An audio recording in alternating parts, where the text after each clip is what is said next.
আসসালামু আলাইকুম। সম্মানিত শিক্ষক মণ্ডলী, আশা করছি আপনারা সবাই ভালো আছেন। আপনারা যে যেখান থেকে আজকের এই গুরুত্বপূর্ণ এবং ইনফরমেটিভ ভিডিওটি দেখছেন, সবাইকে স্বাগত জানাচ্ছি। যারা বিএড ডিগ্রিবিহীন সহকারী প্রধান আছেন, তাদের জন্য সুখবর। আপনারা ৩ শর্তে এমপিও ভুক্তির সুযোগ পাচ্ছেন। আপনাদের জন্য ৩টা শর্তে এই সুপারিশ শিক্ষা মন্ত্রণালয় থেকে মাধ্যমিক ও উচ্চ শিক্ষা অধিদপ্তরে পাঠানো হয়েছে। এই ধরনের একটি নিউজ দৈনিক শিক্ষা.com থেকে আপনাদের সাথে শেয়ার করছি। আপনারা স্ক্রিনে দেখতে পাচ্ছেন বিএড ডিগ্রিবিহীন সহকারী প্রধান শিক্ষকদের সুখবর আসছে। ৩০ জুলাই ২০২৬ তারিখে এই নিউজটি প্রকাশ করেছে দৈনিক শিক্ষা। এখানে বলছে, এমপিওভুক্ত শিক্ষা প্রতিষ্ঠানে নিয়োগকালীন বিএড ডিগ্রি ছাড়া সহকারী প্রধান শিক্ষকদের এমপিওভুক্তিতে প্রয়োজনীয় ব্যবস্থা নেওয়ার জন্য বলা হয়েছে। ৩টি শর্তে তাদের জন্য এই সুপারিশ শিক্ষা মন্ত্রণালয় থেকে মাধ্যমিক ও উচ্চ শিক্ষা অধিদপ্তরে পাঠানো হয়।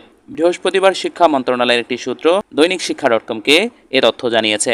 এতে বলা হয়, মাধ্যমিক ও উচ্চ শিক্ষা অধিদপ্তরের চিঠিতে পাঠানো এবং মাউসি অধিদপ্তরের সুপারিশের প্রেক্ষিতে এমপিভুক্ত বেসরকারি শিক্ষা প্রতিষ্ঠানে নিয়োগকালীন বিএড ডিগ্রিবিহীন ১২১ জন সহকারী প্রধান শিক্ষকের উল্লিখিত শর্তে বর্ণিত স্কেলের এক ধাপ নিচের স্কেলে সর্বশেষবারের মতো এমপিওভুক্তির জন্য প্রয়োজনীয় ব্যবস্থা গ্রহণের নির্দেশক্রমে অনুরোধ করা হলো।